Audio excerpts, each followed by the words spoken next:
ठीक है, हेडिंग दो सर्कुलर मोशन। देख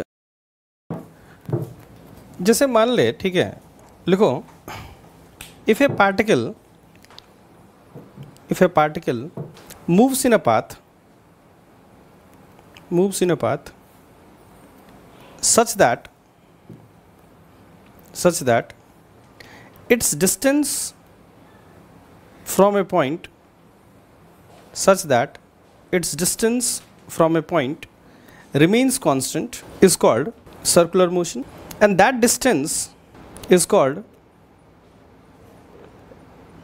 radius of the सर्कल। ठीक है, देख जैसे एक पार्टिकल जो है, ठीक है, वो मान ले ए पे था, ठीक है, और वो बी पे पहुंचा, है ना। ये पॉइंट इसका इस जैसे इस केस में, है ना, ए से पे था और बी तक पहुंचा, है ना, तो पाथ ए टू बी, है ना। इस केस में हम लोग सर्कुलर मोशन की जब हम बात करते हैं, है ना, तो हम एंगल की बात करते हैं। ठीक है, हम लोग डिस्टेंस जो है, जैसे ए से बी तक पार्टिकल गया, तो हम ये नहीं कहेंगे कि उसने डिस्टेंस एक्स ट्रेवल किया, हम ये कहेंगे कि जो पार्टिकल जो है वो उसने एंगल डिस्टेंस थीटा ट्रेवल की। ठीक है, लिखो in the case of circular motion,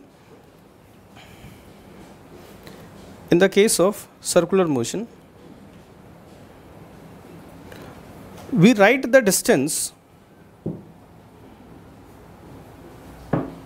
in terms of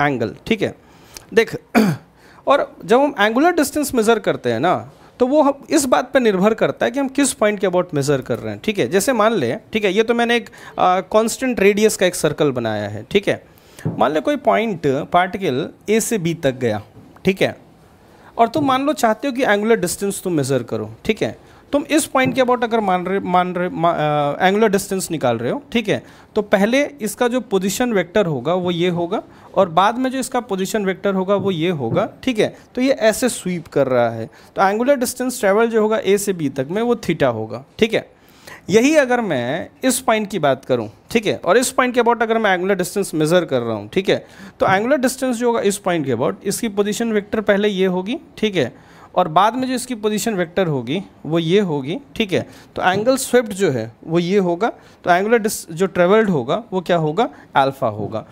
ठीक है, तो एंगुलर जैसे लीनियर डिस्टेंस, अगर हम किसी रेफरेंस फ्रेम की बात करें तो लीनियर डिस्टेंस जो होती है फिक्स होती है, लेकिन अगर हम एंगुलर डिस्टेंस की बात करें, ठीक है, तो एक पर्टिकुलर फ्रेम में भी हर पॉइंट के अबाउट एंगुलर डिस्टेंस क्या होगा, अलग अलग होगा। क्लियर, जैसे तुम इस पॉइंट के अबाउट बात करो, ठीक है, क्यू के अबाउट, तो ये पॉइंट वह ए से बी तक गया। ठीक है, तो क्यू के अबाउट एंगुलर डिस्टेंस ट्रेवल्ड तुमको क्या लगता है कितना होगा, 0, क्योंकि पहले ए पे था तो पोजीशन वेक्टर ये होगी, फाइनली बी पे था तो पोजीशन वेक्टर ये होगी, तो एंगुलर डिस्टेंस ट्रेवल्ड कितना होगा, 0 होगा। क्लियर, लिख लो इस चीज़ को। ठीक है, डायग्राम बना के नीचे लिखना। ठीक है, लिखो angular distance in a particular reference frame is not same about all the points. It depends on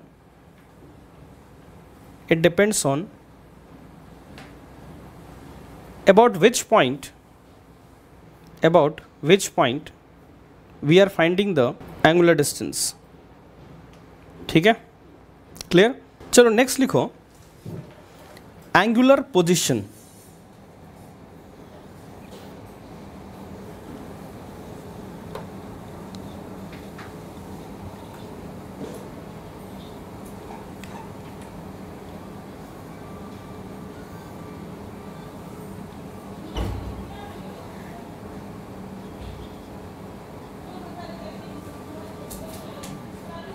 ठीक है,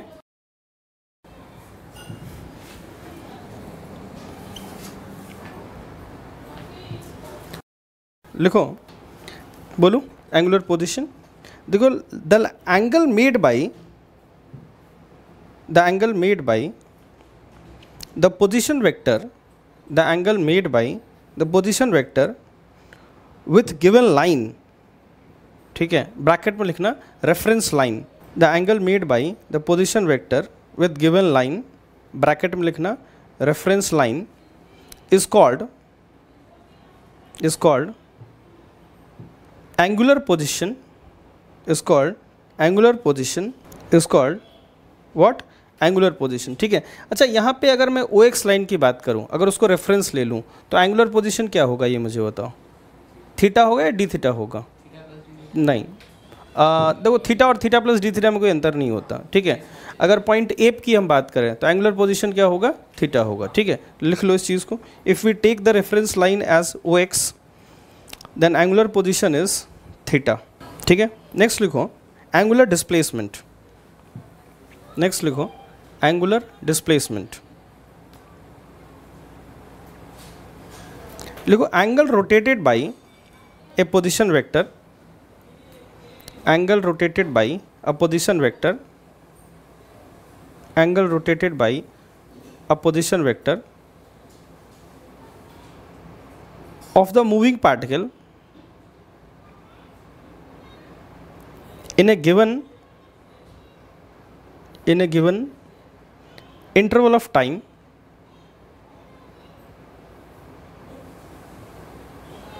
with some reference line is called angular displacement। ठीक है, क्लियर? तो सबसे पहले मुझे ये बताओ कि अगर ए से बी तक गया पार्टिकल तो एंगुलर डिस्प्लेसमेंट कितना होगा, डी थीटा होगा। ठीक है, चलो हम लोग आगे बढ़ते हैं, है ना। क्या टाइम का इंटरवल तो लेना ही होगा ना तुमको। नहीं, मैं नहीं कह रहा कि पर सेकंड, अगर हम पर सेकंड बात करें, मान लो पार्टिकल ए से बी तक dt टाइम में मूव किया, ठीक है, dt टाइम में, तो एंगुलर वेलोसिटी जो होगी वो D theta by D T होगी, लेकिन एंगुलर डिस्प्लेसमेंट क्या होगी, डी थीटा होगी। क्लियर है? ठीक है, चलिए हम लोग आगे बढ़ते हैं।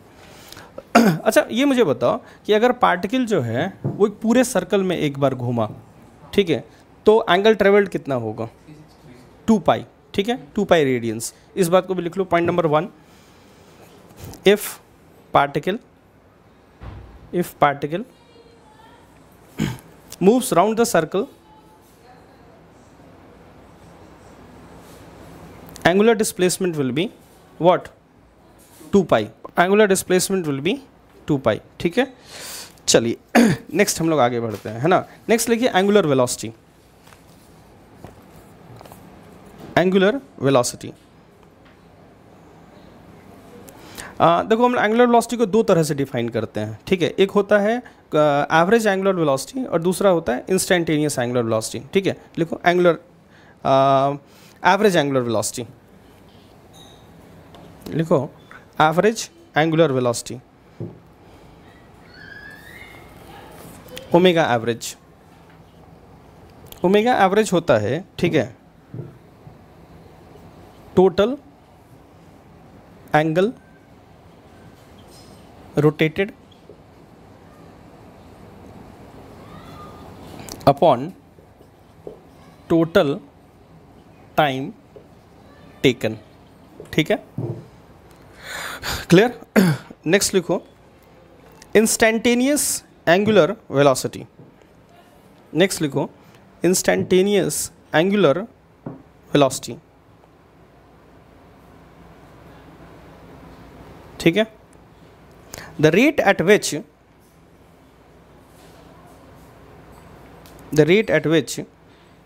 the angular position of a particle is changing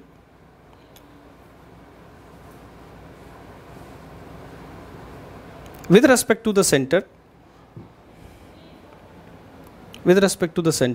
is called instantaneous angular velocity, instantaneous angular velocity with respect to the center, instantaneous angular velocity with respect to the center।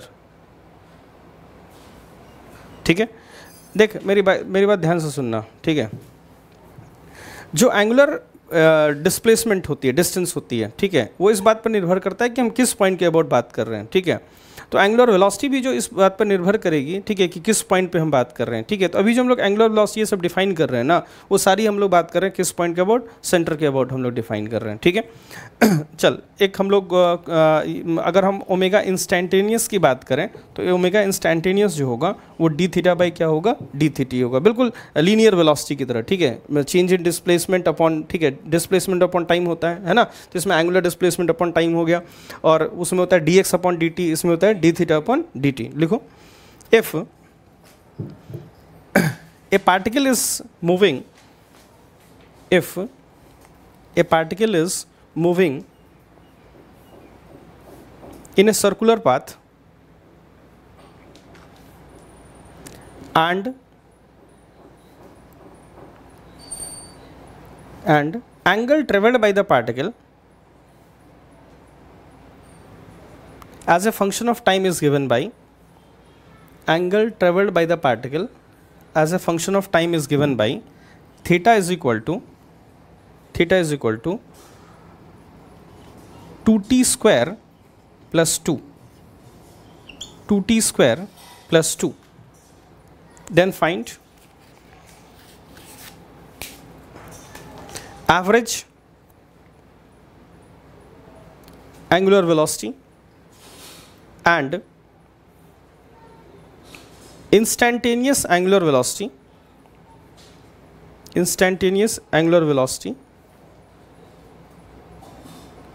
एक मिनट पहले लिखो, एवरेज एंगुलर वेलोसिटी है ना between 0 to 2, average angular velocity between 0 to 2 है ना, और and instantaneous angular velocity at t is equal to 2, at t is equal to 2 second, ठीक है। तो चलो देख लेते हैं हम लोग, ठीक है।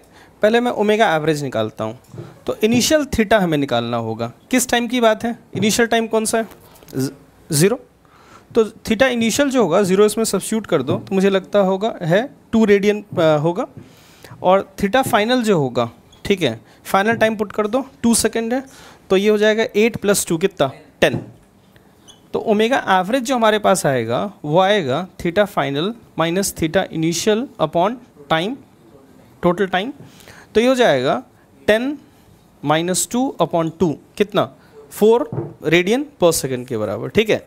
अच्छा यहाँ देखो, अब ओमेगा जो होगा वो होगा d theta by D t is equal to 4t, ठीक है, 4t किस समय की बात है, 2 सेकेंड की, तो कितना हो जाएगा 8 रेडियन पर सेकेंड के बराबर, क्लियर।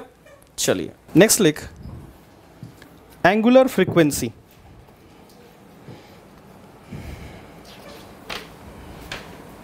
नेक्स्ट लिख एंगुलर फ्रीक्वेंसी, लिखो नंबर ऑफ रोटेशंस पर second is called angular frequency, ठीक है, एंगुलर फ्रीक्वेंसी है ना। अब एक काम करो, एंगुलर लिखो, relation between angular frequency and angular velocity, angular frequency and angular velocity, ठीक है। देख एंगुलर फ्रीक्वेंसी को हम f से रिप्रेजेंट करते हैं, ध्यान देना f से, ठीक है। अच्छा एंगुलर वेलोसिटी को ओमेगा से हम लोग रिप्रेजेंट करते हैं, ठीक है।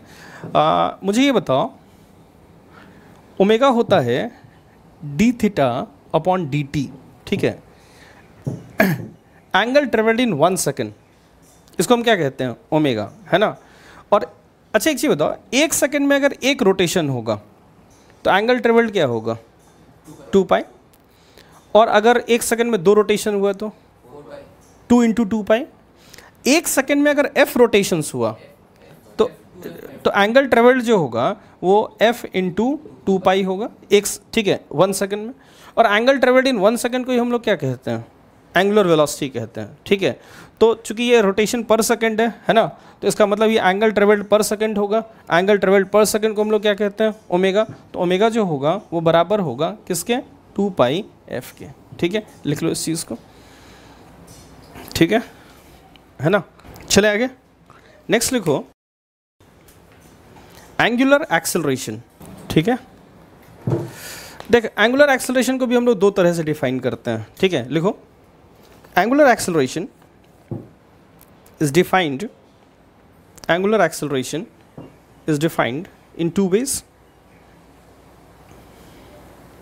First one, average angular acceleration, ठीक है, डेफिनेशन लिख ही लेते हैं हम लोग, है ना. एवरेज एंगुलर एक्सेलरेशन होता है change in angular velocity, alpha average is equal to change in angular velocity upon time taken, ठीक है, change in angular velocity upon time taken, ठीक है. और नेक्स्ट लिखो इंस्टेंटेनियस एंगुलर वेलोसिटी, लिखो rate of change of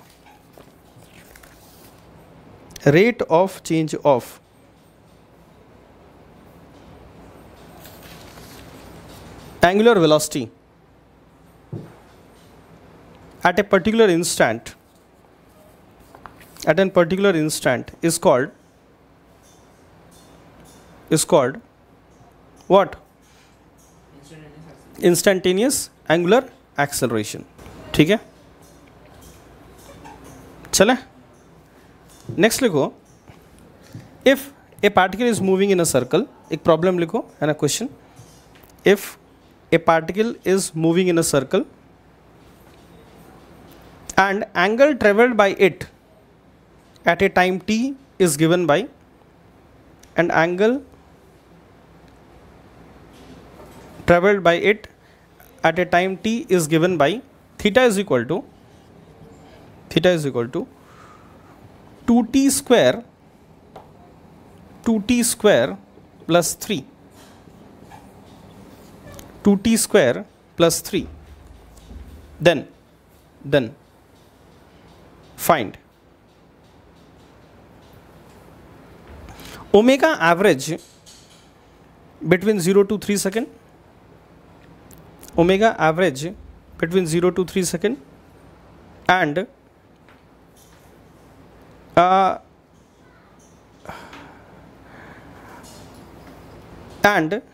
omega at t is equal to 3 second, and also the value of alpha average and, ठीक है, alpha instantaneous for above case, alpha instantaneous for above case, ठीक है. चलिए तो सबसे पहले हम लोग ओमेगा निकालते हैं, ठीक है. इसको पहले ओमेगा एवरेज में निकालता हूँ, ठीक है. 0 to 3 सेकंड की बात है, तो थीटा इनिशियल जो होगा वो होगा 3, 0 पुट करके, और थीटा फाइनल जो होगा वो 3 पुट कर देते हैं. 8 ये होगा 9 × 2 18 + 3 कितना 21. तो ओमेगा एवरेज जो होगा वो होगा 21 - 3 upon time taken is what 3. कितना आ रही है 6 रेडियंस पर सेकंड, ठीक है. नेक्स्ट मैंने इंस्टेंटेनियस पूछा था, तो omega instantaneous D theta by D T, ठीक है. तो D theta by D T की वैल्यू जो होगी, है ना, वो हो जाएगी 4t, इसका डिफ्रेंसिएशन 0. मैं काम करता हूँ, यहाँ से मेरे पास आ जाएगा t की वैल्यू अगर हम पुट कर दें तो कितना हो जाएगा 12, ठीक है, 12 रेडियन पर सेकंड. मैं अल्फ़ा इंस्टेंटेनियस भी यहाँ से निकाल ही लेता हूँ, ठीक है.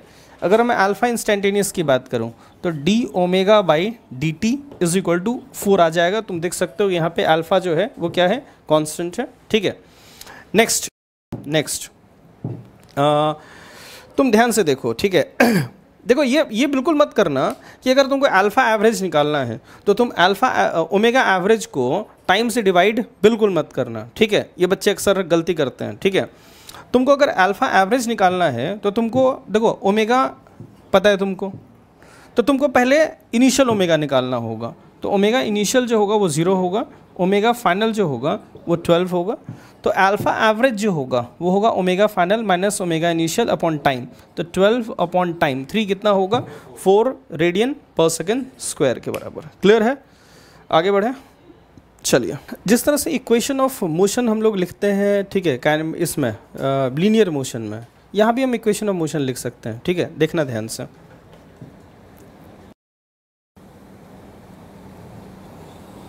एक पार्टिकल है, ठीक है, ये मान ले इनिशियली यहाँ था और फाइनली वो यहाँ पहुँचा। ठीक है, इनिशियल एंगल जो था 0 था और फाइनल एंगल जो है वो थीटा है, ए से बी तक गया। ठीक है, अच्छा, यहाँ पे जो उसकी एंगुलर वेलोसिटी थी स्टार्टिंग में वो ओमेगा आई थी और फाइनल जो एंगुलर वेलोसिटी है वो ओमेगा फाइनल है बी पॉइंट पे। ठीक है, अच्छा, जितने भी इक्वेशन मोशन है तुम जानते हो कि अल्फा मतलब एक्सेलरेशन जब कांस्टेंट होता है तभी वैलिड होता है। ठीक है, तो सारी जो बातें यहाँ भी होंगी वो कांस्टेंट अल्फा के लिए वैलिड होंगी। ठीक है, सबसे पहले मैं डिराइव करता हूँ v equal to u plus a t जो होता है उसके लिए मैं डिराइव करता हूँ। ठीक है, अच्छा, तुम लोग ये मुझे बताओ कि वहाँ पे हम लीनियर डिस्टेंस x की बात करते हैं, तो यहाँ पे हम लोग किसकी बात करते हैं? एंगुलर डिस्टेंस थीटा की बात करते हैं। वहाँ पे हम इनिशियल वेलोसिटी u की बात करते हैं, तो यहाँ पे हम इनिशियल एंगुलर वेलोसिटी ओमेगा आई की बात करते हैं। ठीक है, वहाँ पे हम फाइनल लीनियर वेलोसिटी v की बात करते हैं, तो ओमेगा फाइनल की बात करते हैं। ठीक है, वहाँ पे हम लीनियर एक्सेलरेशन a की बात करते हैं, तो यहाँ पे हम अल्फ़ा की बात करते हैं। ठीक है, एंगुलर एक्सेलरेशन अल्फ़ा की बात करते हैं। ठीक है, अच्छा, तुमको ये पता है ना कि अल्फ़ा को हम लिख सकते हैं D omega by D T. ठीक है, तो डी ओमेगा जो होगा हमारे पास वो होगा अल्फ़ा डी टी। अब मैं इसको इंटीग्रेट कर देता हूँ। ठीक है, अल्फ़ा कांस्टेंट है, बाहर निकाल सकते हैं, integral of d t 0 to t. अच्छा, ओमेगा डी ओमेगा का इंटीग्रेशन क्या होगा? ओमेगा, ये होगा ओमेगा इनिशियल से लेके और ओमेगा फाइनल तक, तो ये हो जाएगा omega final minus omega initial is equal to alpha T. तो यहाँ से आएगा omega final is equal to omega initial plus alpha T के बराबर। ठीक है, final angular velocity is equal to omega initial plus alpha T. ठीक है, सिमिलरली देखो ओमेगा, ये किसी टाइम टी पे ये ओमेगा है। ठीक है, इसको मैं ओमेगा को लिख सकता हूँ D theta by D T के बराबर। ठीक है, that is equal to omega initial plus alpha T. तो डी थीटा जो हमारे पास आएगा है ना, वो आएगा omega initial into D T plus alpha D T. ठीक है, इसको इंटीग्रेट कर देते हैं हम लोग। ठीक है, अच्छा, इसको इसमें लिमिट जो होगी वो थीटा की होगी। ठीक है, यहाँ से यहाँ तक पहले कॉपी कर लें आप। ठीक है, हम लोग तब आगे बात करते हैं। ठीक है, पहले कॉपी कर लीजिए। तो यहाँ तक आप लोगों ने कॉपी कर लिया है। ठीक है, देखिए यहाँ पे अगर हम इंटीग्रेट करें 0 टू थीटा, अच्छा, इनिशियल एंगुलर वेलोसिटी तो कांस्टेंट होती है। ठीक है, इसको टाइम की लिमिट 0 टू टी और यहाँ पे भी टाइम की लिमिट 0 टू टी। ठीक है, तो डी थीटा का इंटीग्रेशन थीटा आ जाएगा, that is equal to omega I बाहर डी टी का इंटीग्रेशन टी, तो omega I T plus alpha बाहर टी डी टी का टी स्क्वायर बाई 2, तो अल्फ़ा टी स्क्वायर बाई 2, तो S is equal to U T plus half A T square के form में ये हो जाएगा। क्लियर है? ठीक है, सिमिलरली आप डिराइव कर सकते हैं omega square is equal to omega I square plus 2 alpha theta, है ना। Omega final square is equal to omega initial square plus 2 alpha theta, जैसे V square is equal to U square plus 2s होता है। ठीक है, उसी form में आप इसको डिराइव कर सकते हैं। क्लियर है? चलिए लिख लीजिए इसको, है ना। चलो हम लोग एक क्वेश्चन करते हैं इस पे बेस्ड। ठीक है, लिखो, a wheel is at rest, a wheel is at rest, its angular velocity increases uniformly, its angular velocity increases uniformly। मतलब अल्फा कांस्टेंट है या वेरिएबल है? नहीं, मैं ओमेगा बोल रहा हूँ, ओमेगा इंक्रीजेस यूनिफॉर्मली, तो ओमेगा वेरिएबल है लेकिन रेट ऑफ इंक्रीज जो है यूनिफॉर्म है, मतलब अल्फा क्या है? कांस्टेंट है, यूनिफॉर्मली, एंड बिकम्स 80 रेडियन पर second, becomes 80 radian per second after 5 seconds. The total angular displacement is, then the total angular displacement is, ठीक है, चलिए बिल्कुल सही है ना। कितना आंसर होगा? 200 रेडियन। ठीक है, रेडियन है ना, एंगुलर डिस्टेंस है। ठीक है, देखो इनिशियल ओमेगा कितनी है? रेस्ट में था, तो ओमेगा इनिशियल जो होगा, ठीक है, वो कितना होगा 0, और ओमेगा फाइनल कितना दिया हुआ है 80 रेडियंस पर सेकेंड, और आपको एंगुलर डिस्प्लेसमेंट निकालना है। तो आप सब जानते हैं कि omega final square is equal to omega I square plus 2 alpha theta, ठीक है। हाँ, या इसको ऐसे भी हम कर सकते हैं, है ना। मुझे लगता है कि आप अगर इसको ऐसे करें, s is equal to U T plus half A T square का इक्विवेलेंट जो फॉर्मूला यहाँ पे होता है, तो theta is equal to omega I into T plus half alpha into T square, ठीक है। अल्फ़ा की वैल्यू हम लोग वहाँ से निकाल लेते हैं, ठीक है। Omega final is equal to omega initial plus alpha into T, तो omega final is 80 is equal to 0 plus alpha into T is what 5 ना, तो अल्फ़ा फ्रॉम यहाँ से तुमको मिलेगा 16 के बराबर, तो theta is equal to 0 plus half alpha 16 into T square, T is what 525, तो यहाँ से आपको मिलेगा, है ना, 200 रेडियंस के बराबर। क्लियर, ठीक है। चलिए हम लोग आगे बढ़ते हैं। नेक्स्ट लिखिए, लिखो a wheel is subjected to uniform angular acceleration about its axis. Initially its angular velocity is 0. In first 2 seconds it rotates through an angle of theta 1, and in next 2 seconds it rotates through an additional angle of theta 2.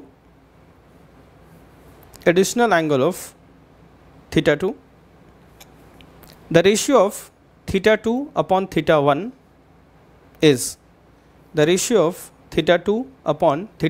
is देख, ठीक है, पहले 2 second की बात करते हैं।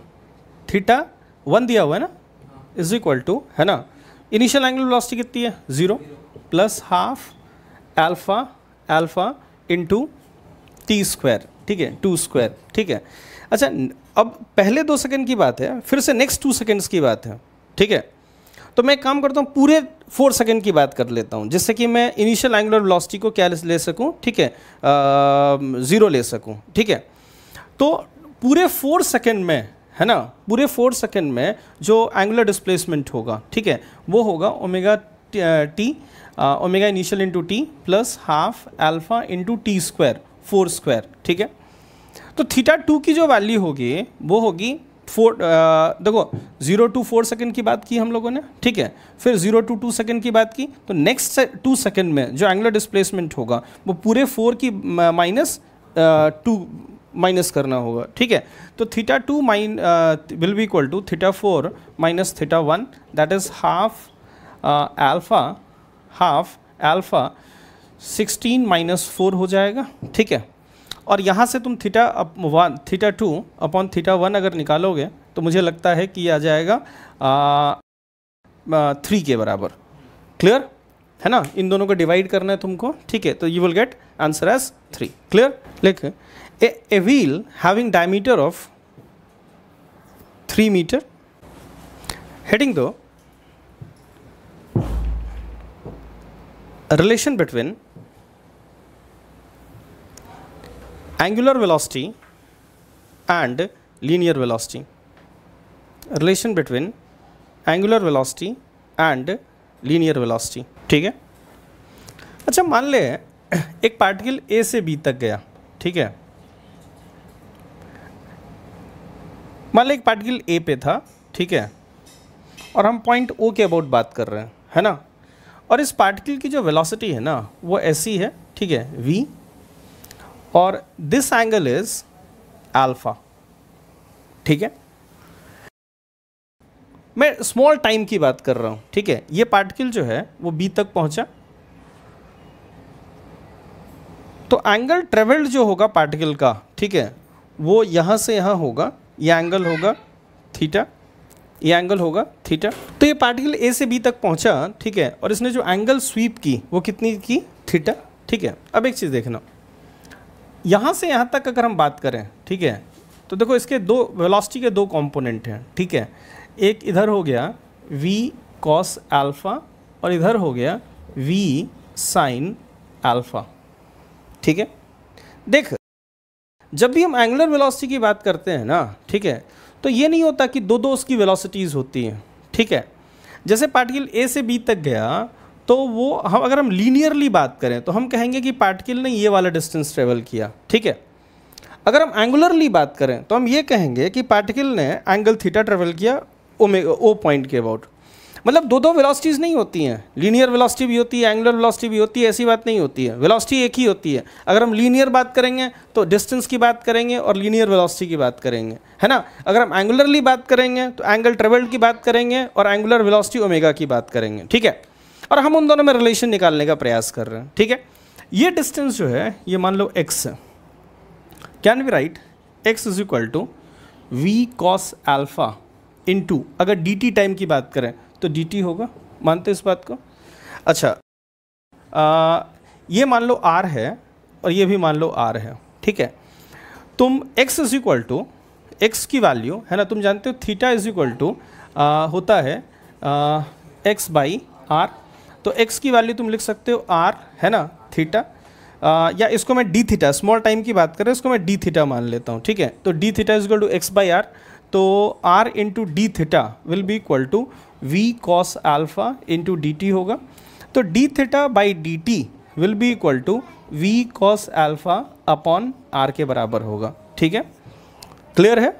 तुम एक चीज़ देखो, सुनो, यहाँ पे v के बेसिकली दो कंपोनेंट हमने निकाले, एक हमने निकाला perpendicular to the position vector और एक हमने निकाला अलोंग द पोजीशन वेक्टर, ठीक है। और यहाँ पे जो हमारा एंगुलर वेलोसिटी आ रहा है वो आ रहा है v परपेंडिकुलर अपॉन r। मतलब v का कंपोनेंट जो कि इस r के परपेंडिकुलर था वो हमने लिया, है ना, और डिस्टेंस से हमने डिवाइड कर दिया तो हमको एंगुलर वेलोसिटी मिल गई, ठीक है। तुम एक चीज़ देखो, यहाँ पे v साइन अल्फा जो है ना उसकी एंगुलर वेलोसिटी में कोई भूमिका नहीं है, ठीक है। इसको तुम इस तरह से समझ सकते हो, मान लो एक पॉइंट है और ये पार्टिकल है, ये पार्टिकल है, हम इस पॉइंट के बाद एंगुलर वेलोसिटी निकाल रहे हैं। अगर ये पार्टिकल इस तरफ जा रहा होता, ठीक है, तो क्या एंगल जो है वो बदलती ओ के अबाउट या एंगल कॉन्स्टेंट रहती? कॉन्स्टेंट रहती। तो अगर एंगल कॉन्स्टेंट रहती तो एंगुलर वेलोसिटी कितनी होती? ज़ीरो होती। कितनी होती? ज़ीरो होती। तो यहाँ पे v साइन अल्फ़ा, जो कि सबसे पहले v कॉस अल्फ़ा को अगर भूल जाओ तो v साइन अल्फ़ा सिर्फ इधर होगा, है ना, और उसके कारण एंगल नहीं बदलेगा। जो एंगल बदलेगा वो किसके कारण बदलेगा? v cos alpha. अच्छा, तुम अभी एक चीज़ देखो, ये हम जनरल केस निकाल रहे हैं, ये जो हम लोग बात कर रहे हैं वो, ठीक है, सर्कुलर मोशन की जो हम लोग बात कर रहे हैं, ठीक है, एंगुलर वेलोसिटी की जो हम लोग बात कर रहे हैं, ठीक है, उसमें इस केस में हम रेडियस कांस्टेंट नहीं ले रहे हैं, है ना, ये हम जनरल केस की बात कर रहे हैं। तुम देख रहे हो यहाँ पे ये पार्टिकल ऐसे जा रहा है तो कुछ देर के बाद रेडियस जो है वो अलग होगा, ठीक है। हम किसी इंस्टेंट ऑफ टाइम पे लीनियर वेलोसिटी और एंगुलर वेलोसिटी में रिलेशन निकालने का प्रयास कर रहे हैं, एक जनरल केस हम लोग लेने का प्रयास कर रहे हैं, ठीक है। तो हमें करना क्या है ओमेगा निकालने के लिए, ठीक है, v के दो कंपोनेंट निकालो, एक अलोंग द पोजीशन वेक्टर, दूसरा perpendicular to position vector. Perpendicular position vector को भूल जाओ, along the position vector velocity को ले लो और उसको r से डिवाइड कर दो, खेल खत्म। क्लियर? चलिए, find the angular velocity, find the angular velocity of the particle p about point O, ठीक है। ये पॉइंट O हो गया, ये P है, this is V1, this is V2 and this distance is R, ठीक है।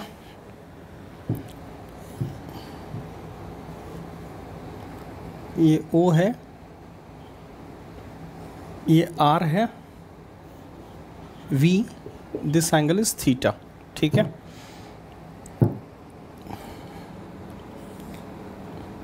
ये पॉइंट O है, ये पॉइंट P है and this R, velocity is V along R।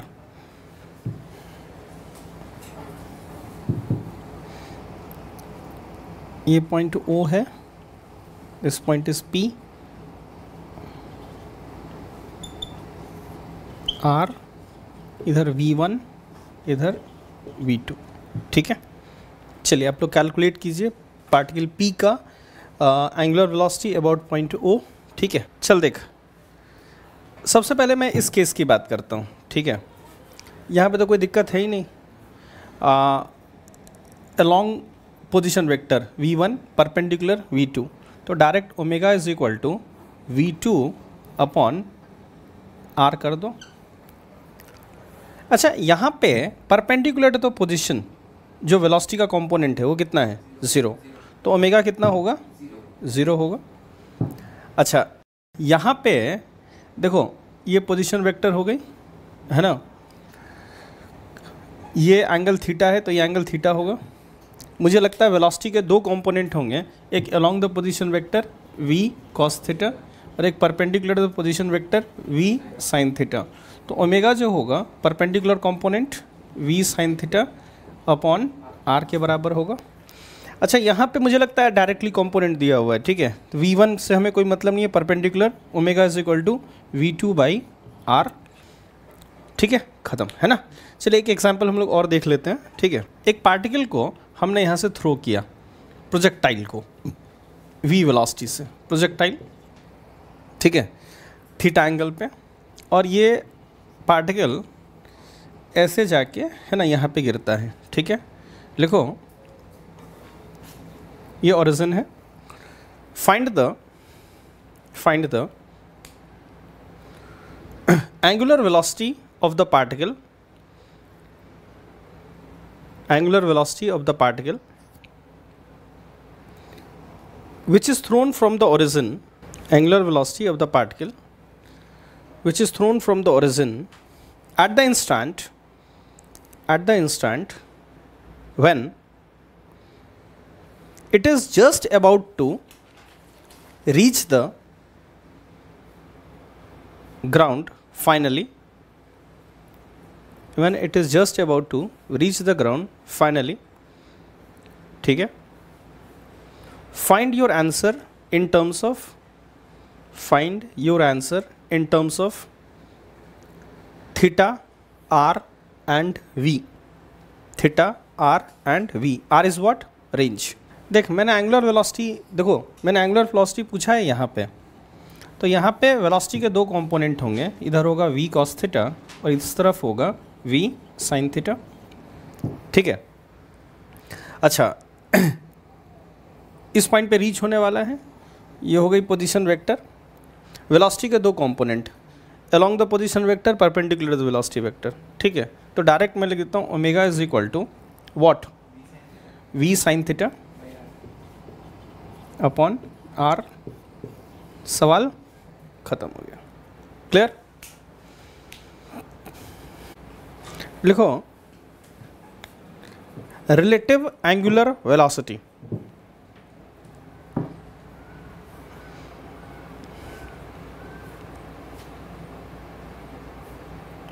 ठीक है। Relative angular velocity of A particle,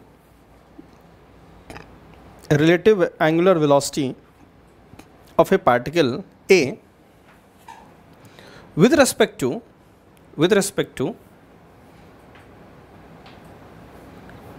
other moving particle B, other moving particle B is the angular velocity of the position vector of A with respect to B.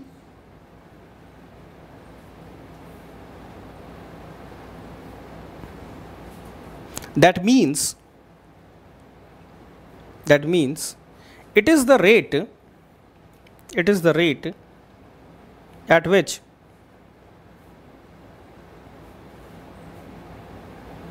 position vector of A with respect to B rotates at that instant, ठीक है। देखो जैसे मान लो B point है, और ये मान लो ए point है, ठीक है।